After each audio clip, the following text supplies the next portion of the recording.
When there is waste and fraud, you have an administration who should also be on top of that situation. If we're going to eliminate the waste, fraud, and abuse in Medicare, it does mean we're going to cut some of that out. We want to cut the bad stuff and keep the good stuff. Well, that sounds familiar. And that was fun.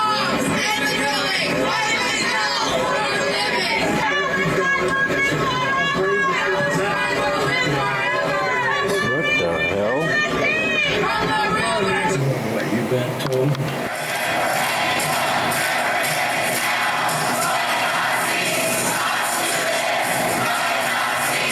What the hell? 100 protesters arrested this morning after breaking into Trump Tower, chanting "Free Mahmoud." Who's Mahmoud? He's a Syrian agitator who loves Hamas and hates Jews, and who made so much mayhem at Columbia last year he cost the school millions of dollars. Trump's trying to deport him. And Democrats are siding with the anti-Semitic foreigner who broke the law. Democrats want to deport Elon but keep Mahmoud. They're standing for Mahmoud, but not for a black kid with brain cancer who wants to be a cop. They used to stand for electric cars, but then Elon caught them censoring conservatives and stealing from the government, so they're attacking Teslas with pickaxes. Armed with a pickaxe and sledgehammer in Seattle's Soto neighborhood, these two fellas went to town on this Tesla. The car was left in shambles with shattered windows, massive punctures, and tons of anti-Elon Musk graffiti. We don't like what Elon Musk is doing. This man would only give me his first name. Greg, sorry. But says he actually owns the white Model S. I bought it just to destroy it. A man sledgehammered his own Tesla to get back at Elon after he paid for it. Expect confrontation. I believe he's working toward a civil war. What? That doesn't benefit anybody. We're calling it the campaign to cut waste. Not just eliminating fraud and waste, we hope to be instilling an entire new culture that not only our administration, but every succeeding administration. Lisa. Now they're blending into the snow. Right. She's even more swollen, I think. Yeah. Which is good. I mean, it means she's...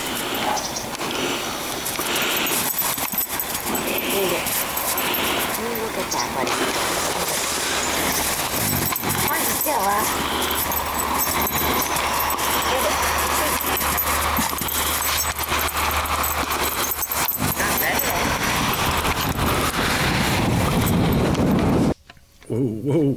Whoa, whoa, whoa, whoa, put on the brakes, put on the brakes. Welcome, welcome, boys and girls, children of all ages, hoofties, pufties, bung-eyed heifers, right and left-wing wackos, woodchucks, and chuckettes, kings, and queens of the Northeast Kingdom, which is what we call this part of Vermont, to another version of It's News to Us.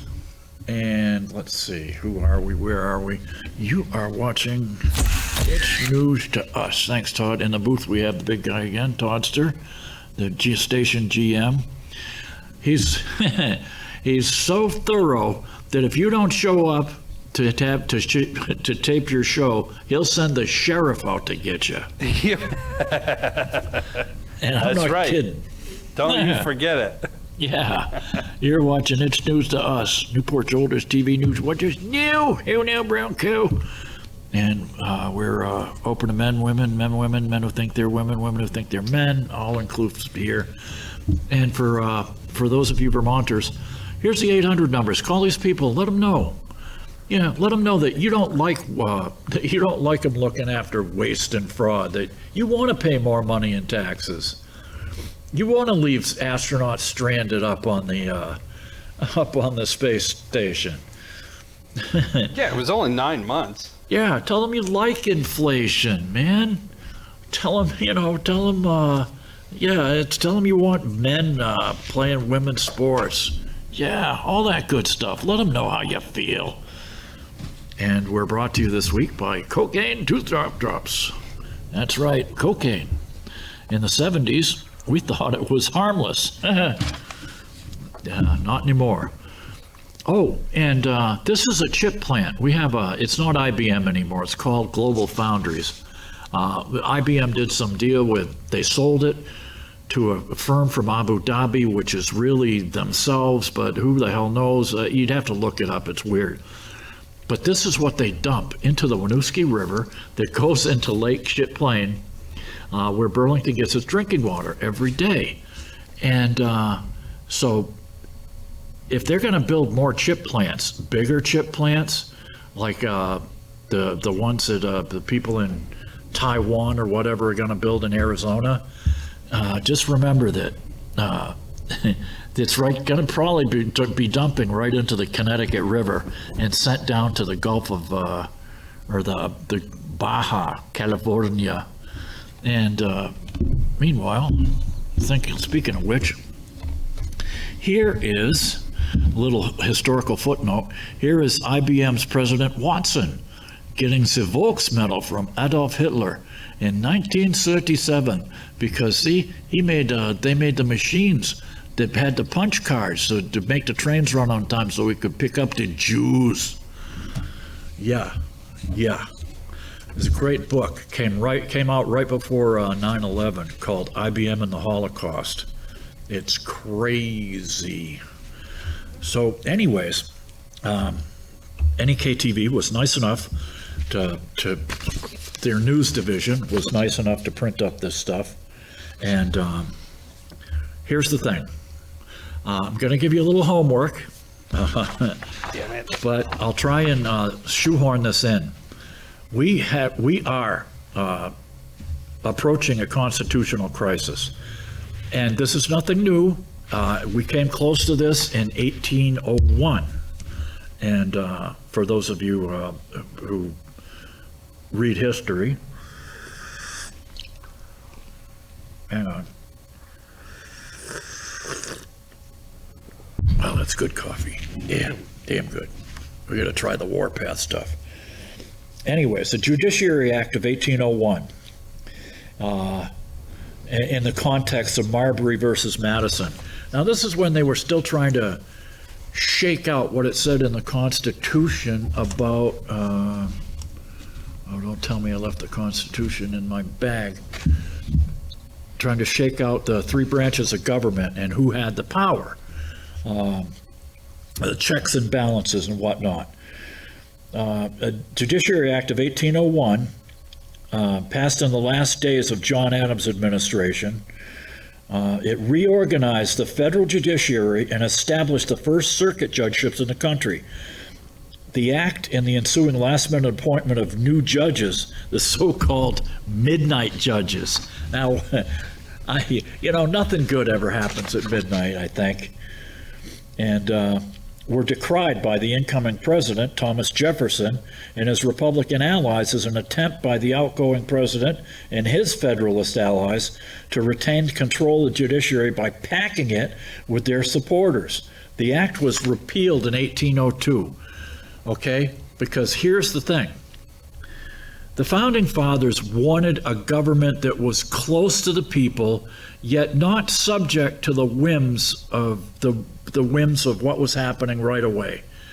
Hence, you have the House, which is only as a 2-year term, so that if they're doing stupid crap, you can get rid of them in 2 years, and the Senate, which is what, 6 years, Todd? I think so. Yeah, and in the Senate, which is built to put on the brakes, so that the cooler heads will prevail. And then you've got the executive, which is, get out your Constitution and read it, boys and girls. In the months after they lost the election of 1800, but before, let's see, The Federals passed the Judiciary Act of 1801 and the Organic Act for the District of Columbia. Organics back then, Todd? Along with other provisions, the laws reduced the size of the U.S. Supreme Court from 6 to 5 and eliminated the circuit court duties, the Justice Circuit Court duties, by creating 16 new judgeships for 6 judicial circuits. And in those days, they actually used to ride the circuit. They would hop on a horse and ride. They would do, say, like a month in Newport, a month in Montpelier. I mean, you know, justice moved slower than it does now, even. In general, the laws created a number of new court-related offices, which the outgoing president, John Adams, proceeded to fill with members of his own party, mostly. At the time, the newly created District of Columbia consisted of 2 counties, Washington, the present-day area of Washington, D.C., and Alexandria, which is now part of Virginia. On March 2nd, 1801, Adams nominated 23, last day in office, John Marshall, who had been named Chief Justice, affixed the Great Seal to the commissions. In the same evening, his brother, James Marshall, delivered some of them to the new justices in Alexandria, who ultimately served their terms in office. But none of the 23 in Washington County received their commissions before Adams left office at noon on March 4th. Let's see. When Jefferson took office, he discovered the signed, sealed, but yet undelivered commissions. He reappointed the 6 Republicans who had been on his Adams list, as well as 6 of the Federalists, but refused to name the remaining 11 men. Checkmate. Most of the Federalists who didn't receive their commissions accepted their fate passively, but not William Marbury, a Federalist leader from Maryland.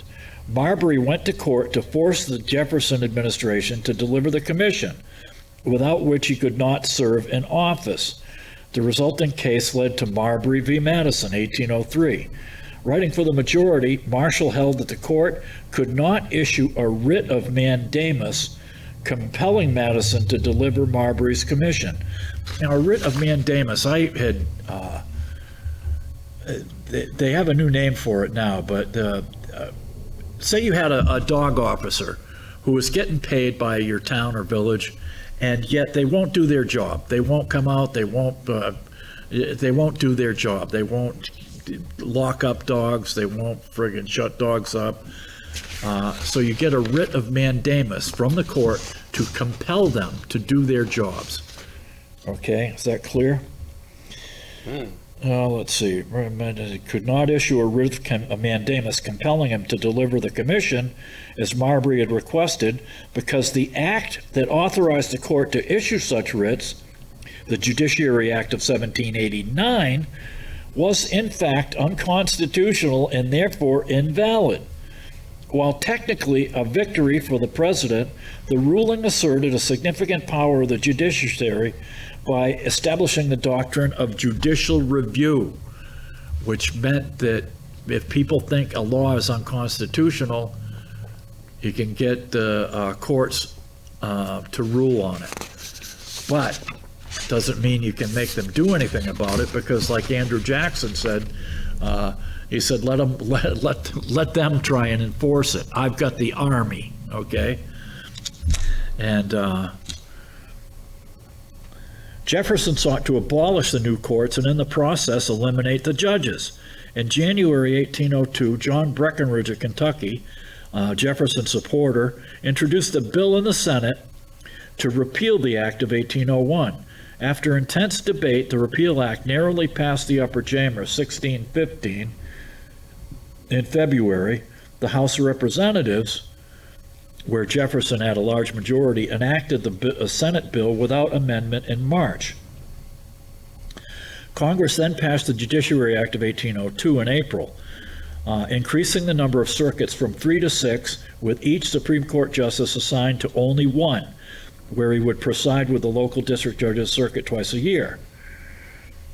Okay. And it goes on. Critics claimed that the Republicans had reduced the Supreme Court schedule to one term because they feared the court could have found the Repeal Act unconstitutional at its summer session.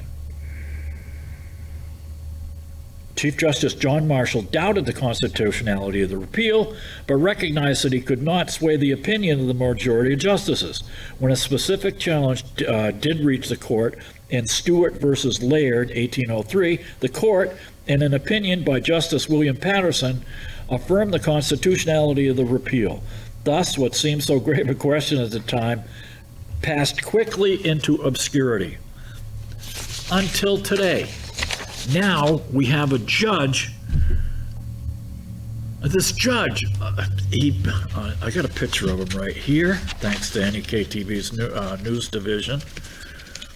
This puke judge has decided that he can stop planes in mid-flight and compel Trump to bring back, to return the planes with these gangbangers on them. And then what? We don't know. So I guess the LCLU could coddle them, release them, and let them do whatever the hell they wanted. This guy is a real POW, man, I'm telling you. Let's see. And this is from William Kunstler's. Welcome to FAFO land, which FAFO means fool around and find out. Toddster? Oh, whoops. Yeah, FAFO. You can see him at, thank you. You can see his writings at Cluster Fluff Nation. James Howard Kunstler at Substack.com. Anyways. Yeah. And as simple as this, the orgy of judicial lawfare put on by the blob-adjacent Democratic Party seditionists, well, that, remember, that's what Obama called the bureaucracy. And Trump is not a threat to democracy. He's a threat to the bureaucracy. And they are not going down without a fight. And they've got their little tool lawyers and judges, but we have to strangle this beast. We have to get the size of the government down so small you could drown it in a bathtub, and then drown it. Because, like Jefferson said, that which governs least governs best. It's just too much. It's just too much. I'll get back to this in a minute. Let's go for the news. The news that didn't make the news, and give you some examples, man. Oh, here's one right here. These are some more lies. And if you go to Breitbart and look up this article, they list how many lies that the AP has told about Trump since Trump began running for office. And it's insane. Their latest lie, mind you, they come out with this, and it's a headline. It goes around the world. It says, Tulsi Gabbard says Trump and Putin are very good friends. And then they didn't retract it. They didn't retract it at all until later on.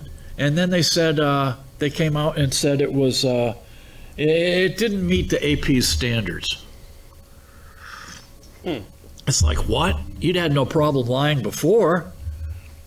And it's crazy. And, today, there's a big crowds in the State House in Illinois, where the Illinois Department of Education wants all these homeschooled kids and all the kids who don't attend traditional or attend union government schools to register and give all this information to the state. And the parents are there freaking out because there's a lot of parents who homeschool nowadays, and who can blame them? It would be one thing if the state had an impeccable record and their kids were graduating with honors left and right, and the homeschool kids were falling behind. But it's just the opposite. The opposite is true.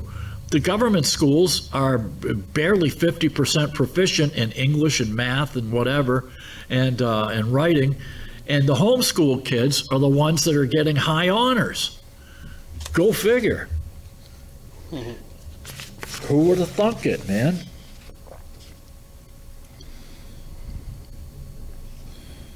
Yeah, the Democrats want to extend the COVID fraud. It's crazy. I had read somewhere, I'm not sure if this is true or not, you can fact check me on this, that Bernie and AOC are asking people, they're having rallies in districts that Trump had won, all over the states that voted red, and they are asking or requiring that the people who attend their rallies wear masks. I'm not sure if it's true or not. Judge Tanya Chutkin, our favorite down in Washington, the one who ignored the due process rights of the January 6th defendants, she's ordered Trump to give back $20 billion to the deep state. Even though they've proven that it's like they just shoveled the money out the door to Citibank, I believe, and they said, no, we want it back. It's not earmarked for anything. We want the money back. But oh no, Chutkin, it's in a climate fund. She wants it given to 8 entities. And like I said, it sits in a Citibank account. And almost every single Trump plan has been held up by these pissant judges. And what's the alternative, man? The Democrats are progressives. They're just going to keep printing and taxing and spending until we go broke, man. That's their only plan that I can see. I mean, they've already admitted that they hate this country. And people used to say that, the Democrats, they hate this country. And I'm all like, no, man, who could hate the country they grew up in, right? But then you listen to them and it's all like, well, it was started by a bunch of white slave owners and, they all sucked. So the country sucks too. It's like, wait a minute.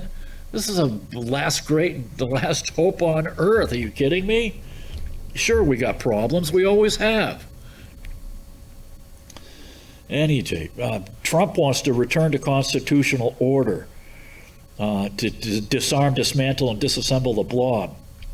And never forget that these people are the ones that weaponized the government and used it on their enemies. They sent Bannon to jail. They sent Navarro to jail. All the J6ers to jail.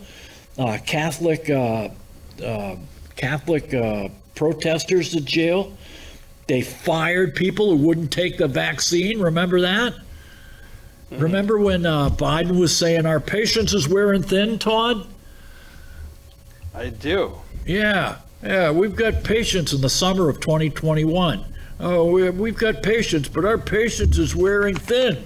When he could still talk and walk, chew gum maybe. Yeah, and where's Fauci, man? Retired. And while the criminals and reoffenders and the shoplifters are set free to come running into stores and grab and steal all they can. Oh, and Schumer, they're all gussied up about Schumer caving into Trump on the continuing resolution. Well, he didn't cave into Trump, okay? What you don't realize is that had they shut down the government, nobody cares who would have got the blame. But what happens is when you shut down the government, it opens up that big can of worms where Trump can stick both hands in and and do all kinds of stuff that he could not do when the government was in session. Okay? Trump has all kinds of powers, man. The president has. When the government shut down, he can order reductions in force in this department, that department, all over the place. Oh, and don't forget, you can see Todd Pronto. He's all over the internet. You can hire him. You can hire him. You can get live music for the cost of a DJ anyways, and he will entertain you. He's not just a musician, he's also an entertainer. Yeah. And you can see his show on Sunday mornings, Todd? Yeah, Sunday mornings, 9 a.m. It's a great alternative to church. 9 a.m., the Church of Todd. Yes. Yeah. It's only 3 letters, T-O-D, man. If it's good enough for God, it's good enough for Todd. That's right. And where can they find this interactive show? Live on Facebook and YouTube. Just search my name and there I am. There you go. So yes, sir. Spend your Sunday mornings with Toddster. And drink coffee. Yeah, drink coffee. And then, if you do decide to get married or whatever, or maybe just have a party, get I was going to say, I'm not a justice of the peace. Yeah. He can bluff, Anyways. That might not be a bad angle I should become a JP, and then I can sell a package where I'll marry you and perform. Yeah, be a notary too. Oh man, I can do it all. Yeah, and do it all, man. And so you can, so you can spend your mornings with Sunday mornings with Todd, and then hire him to entertain you. Anyways. Let's see, what else news have we got? Yada yada. Oh, I was watching this congressman. He was a Democrat named Greg Landsman from Ohio. And he was complaining that he was getting calls from his constituents in Ohio, specifically builders and developers, saying that they couldn't get a hold, of HUD, which is Housing and Urban Development, or the EPA on the phone. Specifically, that's in quotes here. The builders and developers couldn't get HUD or the EPA on the phone to build housing.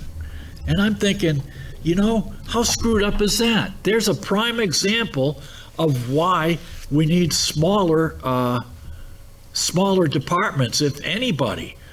Because unless these people are building or trying to build in a wetland or right next to a river or a pond or a lake or something, I mean, why would you need to get EPA or HUD to okay your buildings? In the old days, people used to build a house. It was up to the locals. You had a local building inspector or a local I don't know, whatever, and they come over and tell you if the board of review or developers, and they tell you what they wanted. It's local. It's crazy, man. And and then I saw the Ukrainian defense minister. Now, mind you, this guy spoke perfect English, Todd, right? And he was very grateful. He wasn't going to pull a Zelensky and seem insolent or swinish, right? We are very grateful to the people of the United States for all the help they've given us. So now we all have yachts and big dachas and condos on Miami Beach. And they kept showing Putin video of this flattened village. They didn't say where the village was. Those were stills. It wasn't video. His name was Rustem Umarov. He said that the Russians had attacked 11 oblasts in 1 week. And from what I understand, an oblast is like a province or a county. They didn't say where or whatever. He says, we need more aid from U.S. because beside us, we need aid from U.S. beside us as we share same values. We share the same values. Yeah, right.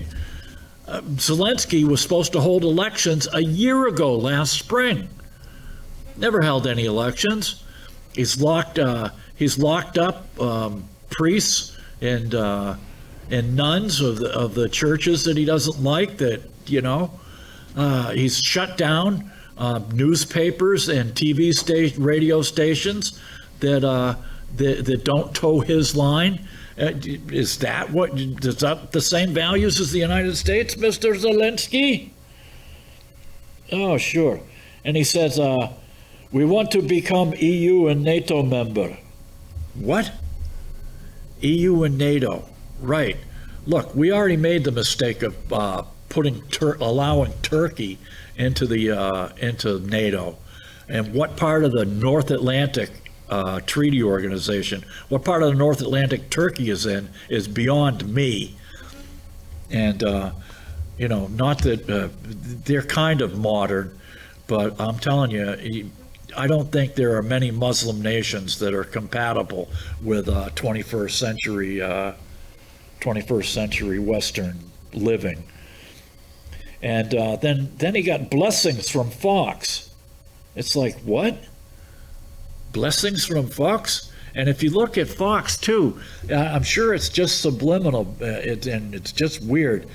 But the colors that they're going with on Fox, and they did this before, when they wanted more money for the Ukraine, or Ukraine, singly as they say.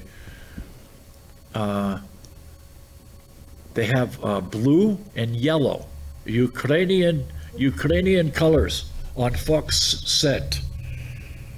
Great. Huh. And let's see. Oh, this was another thing. I was wondering about this.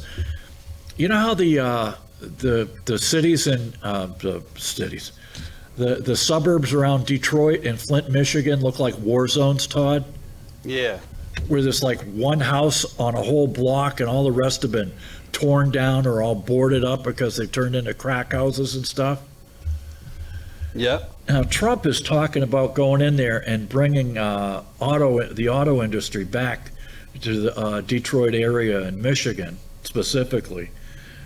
And I was thinking, wouldn't that be great to have like an opportunity zone where you could build new housing with all new water and sewerage and stuff like that on one block, and then have the other block be like a village, have village gardens and a park, Yeah.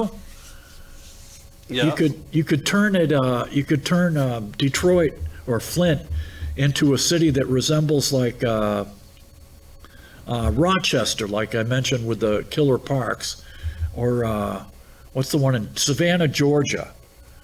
It's crazy. You can't walk like more than a block in any direction in Savannah where you don't come upon a park. It was laid out specifically that way. Just a beautiful, walkable city, man. It's crazy. Yeah, they canned the chairman of the Joint Chiefs at the Pentagon and fired 5,200 civilian employees too. Oh man, did you see? Did you see when those when the Muskie people hooked up to the space station last week, Todd? This week? Yeah. That guy had the alien mask on. Yeah. Oh, like when the hell did they bring that thing up there? Imagine looking out the window, looking out the window with that stupid mask on. That'd be great. They should have, when they were out doing their spacewalk, they should have had that guy with the alien mask looking out the porthole windows. Yeah. Oh, and at the Gridiron, 140 years they've toasted the President of the United States, except for now. That orange man, he's bad. We're not going to toast him. We've toasted every president for the past 140 years, but not Trump because we hate him. Oh, yeah. Oh, and get this. I was watching this interview with Musk, and he said that he found magic money on 14 computers, Todd. Magic money? Yeah. I want magic money. You'll have to look that up, man. Damn it, I wish I'd looked that up. There you go. Great show prep we got here, right? The most important thing I couldn't find it. Oh, and what was it? Monday was evacuation day in Boston. So happy evacuation day to all you mix out there. My great-grandmother's name was Concannon, go figure. We don't know what part of Ireland she was from either. But they wouldn't allow, the Boston Brahmins, they would not allow St. Patty's Day because they hated, the only thing they hated more than the Irish, Todd, were Irish Catholics, okay? Yeah. So they wouldn't allow a saint to have a holiday for St. Patrick's Day. So they would allow Evacuation Day, though, because Evacuation Day was the day that the British left Boston because they'd gone, Knox came back from Western Mass, or from Ticonderoga with all the cannon, if you know your history. And I used to get into an argument with that guy, that professor in Johnson. God, what was his name? He was a state senator. Bill Doyle. Remember him? Oh, yeah. Yeah. Every year, that mofo would write up a story about Henry Knox going out with oxen and whatever and sleds, and they bring back all the cannon from Ticonderoga, and then plant them up on Dorchester Heights and look down upon the city of Boston, where Doyle says that they opened fire and drove the British out of Boston, hence the evacuation, right? Well, no, except no. And it was wrong. This guy was a history teacher. And I told him in so many words. I even wrote a letter to the editor, for, I don't know, it was the Burlington Free Press or 7 Days. I said, look, they never fired a shot, okay? Because the Boston Selectmen, all five of them, I think, the Boston Selectmen had worked out a deal with the British that if they would leave peacefully, then the rebels wouldn't fire a shot or hurt anybody, okay? So the British left Boston and headed down to New York, and not a shot was fired. But don't tell that to Bill Doyle, mister. Roar! I couldn't believe it, man. Yeah, so these magic money computers, he said there were 2,900 employees, 49 at Fannie Mae actually showed up for work. Yet they were spending 57, this isn't just that one department, this must be a lot of them. They're spending $57 million a year on lease payments for the Federal Housing and Finance Association, Todd. Damn. Yeah, 57 million. Well, that's just a drop in the bucket. You know, that's only like this much of the federal budget, Todd. It's a drop in the hat. Yeah. They keep saying that. It's like, well, no, it all adds up, man. And we're getting tired of it. And these people can't even be bothered to show up for work. But it's too bad you can't look up the magic money computers. God, I wish you'd got into it deeper. Yeah, so we've got federal judges who are determining foreign policy. Never mind that 77 million people voted for Trump to be president and do what he said he was going to do. These judges are going to step in and throw sand in the gears and just, just do whatever the hell they want. Oh, and here's one for you. The CDC and the WHO had this thing called One Health. Look it up, man. Where one human life was worth the life of one lab rat. Go figure. Yeah. Man, oh man. Oh, and they're talking about last night, right at 7 o'clock, and of course I didn't get a chance to look into this. Last night at 7 o'clock, they dropped the remainder of the JFK files. Oh, they did? Yeah. Mind you, I am what, 69, 68, 69 years old? Kennedy was shot when I was in second grade, and they're just now dumping the rest of the records? And one thing, this is one thing that even Oliver Stone didn't mention, Todd, right? They claimed that after that Oswald had slipped out of the book depository building, right? Right. And he got a ride home to the boarding house where he was staying because he was separated from his wife. And the old lady, the old Russian lady there was saying, you want to look at television? And so no, so he doesn't. He grabs his .38 revolver and he heads out where he supposedly shoots a cop dead, all right, with his .38 revolver.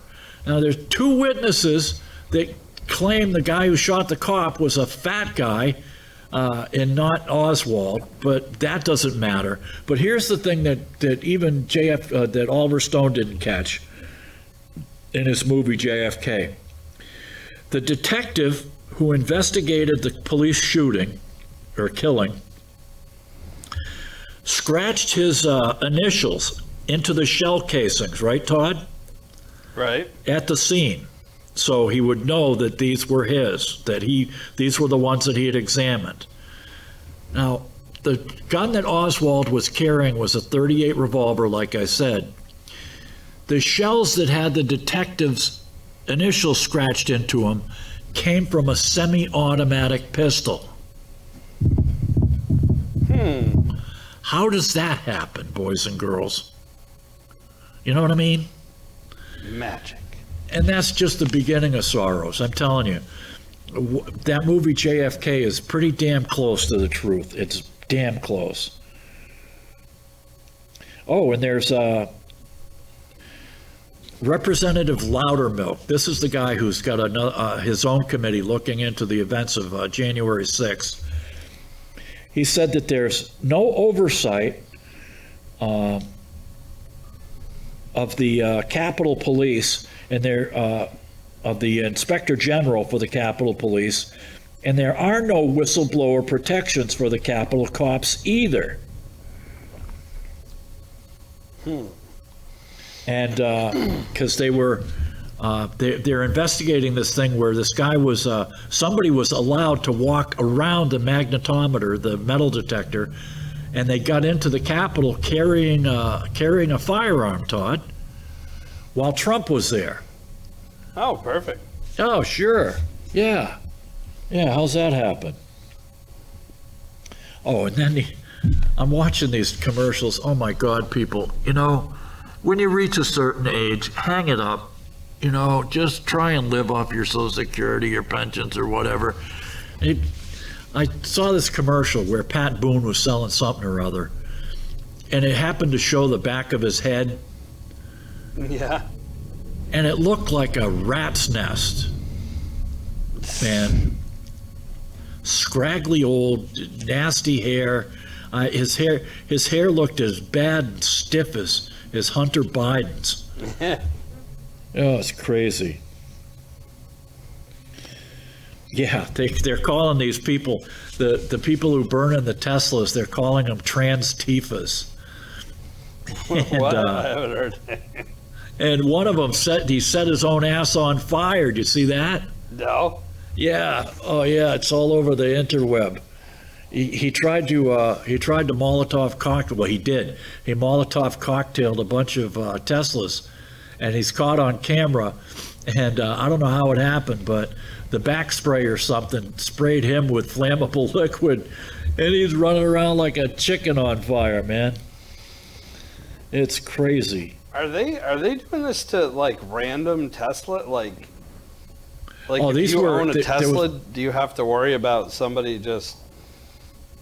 Yeah, well, they're selling bumper stickers now that say, I bought this Tesla before the election. I bought this Tesla before Elon was involved. Yeah. So, anyways, yeah, he caught his own ass on fire. He must have been at a dealer because there was a bunch of them lined up. Huh.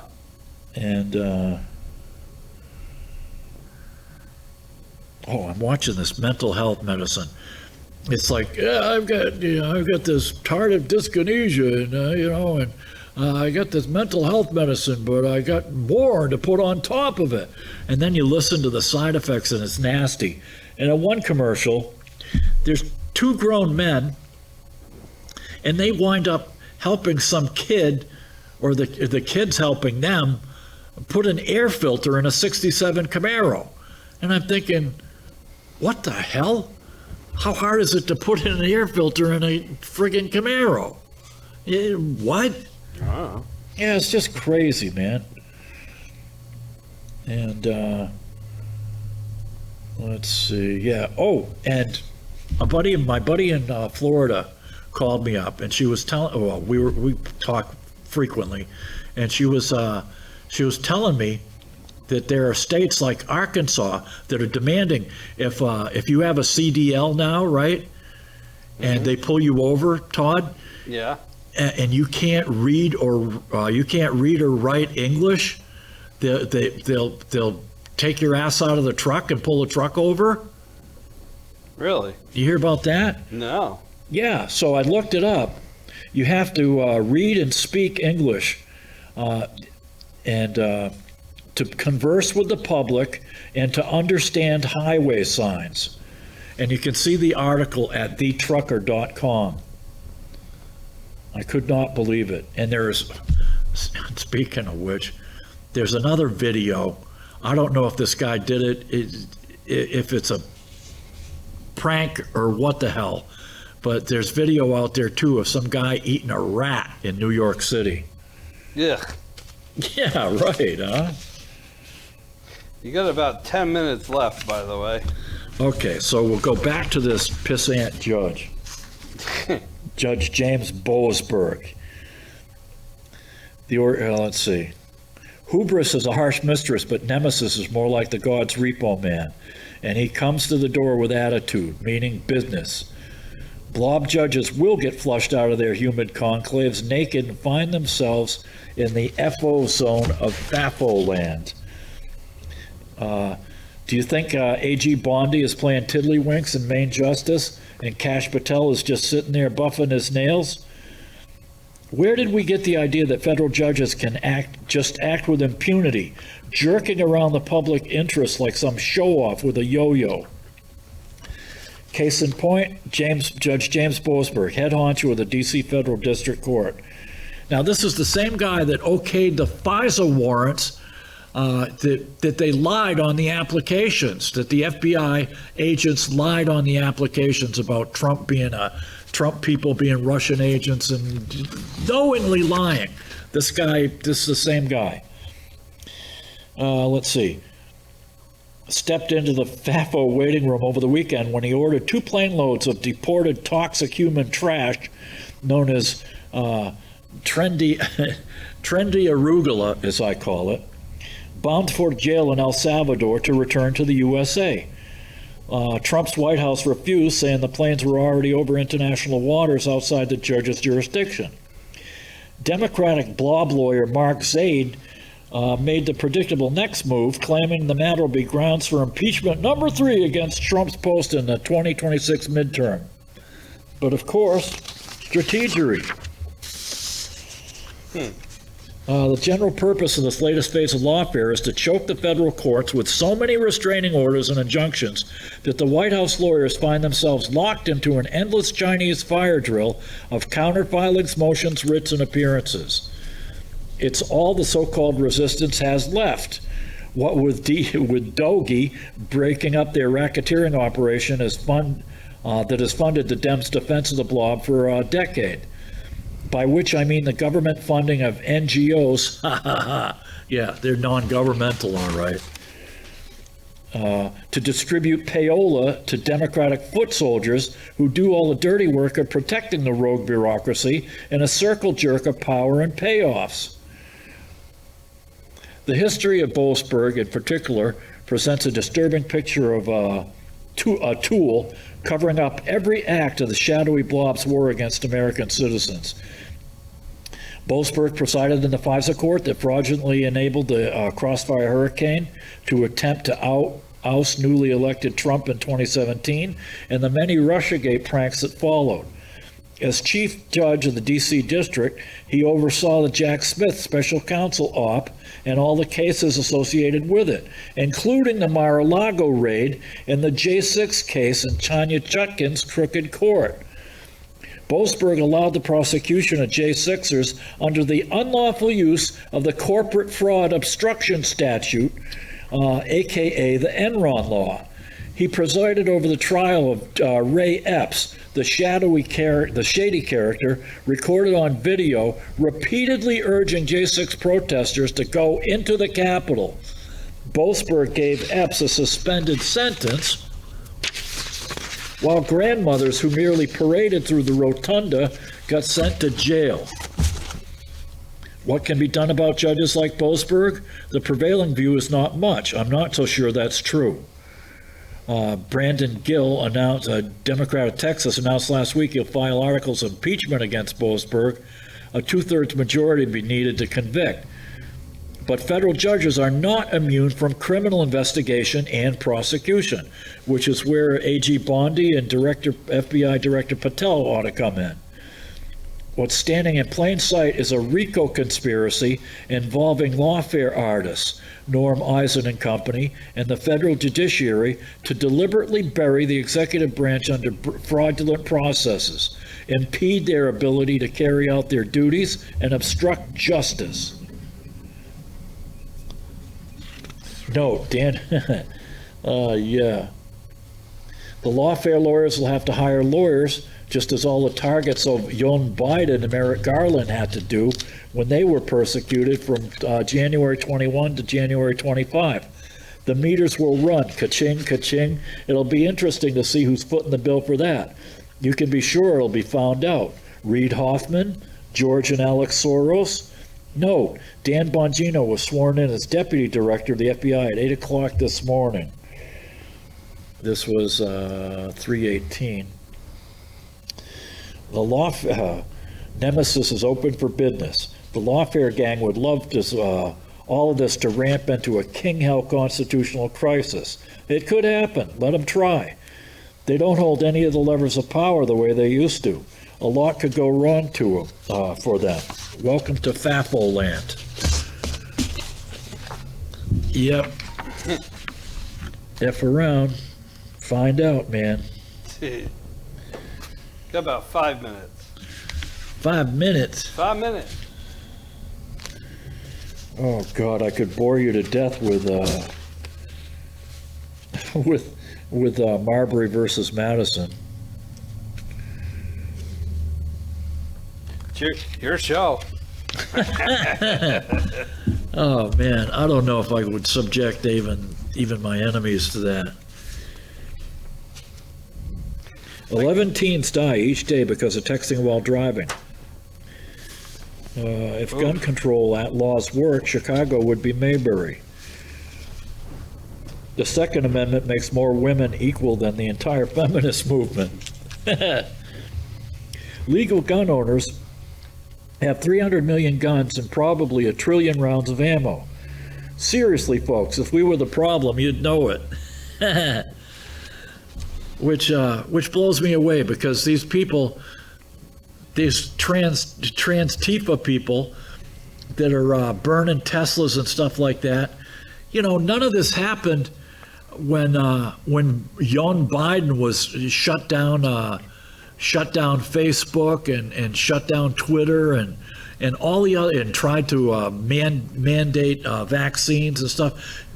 Not, you know, none of the conservative people rioted or burned anything or tore anything down. It's funny that, you know, only when the conservatives are in power, they're completely peaceful when they're out of power, and yet when the wackos are out of power, they're going ballistic. You know, they're burning stuff and smashing stuff. It's like, yeah, keep it up, man, keep it up. Because they have a lot of ways to keeping track of people now that they never did before. Yeah. Oh. Everything's on camera now. Yeah, and being recorded too. All your little phones and your little SMS messages or whatever they're called. Let's see. A man who left 300,000 guns and $78 billion of military equipment for the Taliban, lecturing folks on gun control. That would be Joe Biden. Let's see. Oh, man. The House report on the COVID propaganda is devastating. The Biden administration spent almost $1 billion to push falsehood about the vaccines, boosters, and masks on the American public. If a pharma company had run the campaign, it would have been fined out of existence. Health and Human Services engaged a PR firm, Forrest Marsh Group, for the propaganda campaign. The goal was to increase vaccine uptake. The strategy, 1, exaggerate COVID mortality risks. That's what I kept harping about in the press briefings with the Vermont governor. You know, I kept telling him, you know, look at the fatality rate, man. It's no higher than it was for the flu. Actually, the flu seemed to disappear for a year. How'd that happen? We had no flu deaths when COVID was around? Down in Massachusetts, remember they had curfews? Like, if you were out after 7 o'clock, COVID wouldn't bother you or something? It was crazy. 2, downplay the fact that there was no good evidence that the vaccine stops transmission. You got about a minute. Oh, good grief. It flies right by. Pardon me? I said, flies right by. Yeah, I'll be damned. This is quite the report. But this one's my favorite. I'm going to keep this in here. This is the one with all with the grant search. And you can find this again if for yourself. You want to find out where all this grant money went to, and it's for real, people. Just go to datarepublican.com, and you can find out where the money went. And that's only some of the money. And now you got judges doing court orders mandating that Trump keep the friggin' money spigot open. Well, once again, you wasted a perfectly good hour of your life watching this stupid show, so hopefully we'll see you again next week, inshallah. Good Lord willing, and the creek don't rise. But until then, get down on your hands and knees in the men-only mosque, sniff the bum of the guy in the man dress in front of you, head east and worship the meteorite in Mecca, and go, Allahu Akbar, Allahu Akbar, Allahu Akbar, Akbar. Wow. I hit the wrong button. Yeah, what was that last thing with the bald guy? You have an administration who should also be on top of that situation. If we're going to eliminate the waste, fraud, and abuse in Medicare, it does mean we're going to cut some of that out. We want to cut the bad stuff and keep the good stuff. Well, that sounds familiar. And now it's finally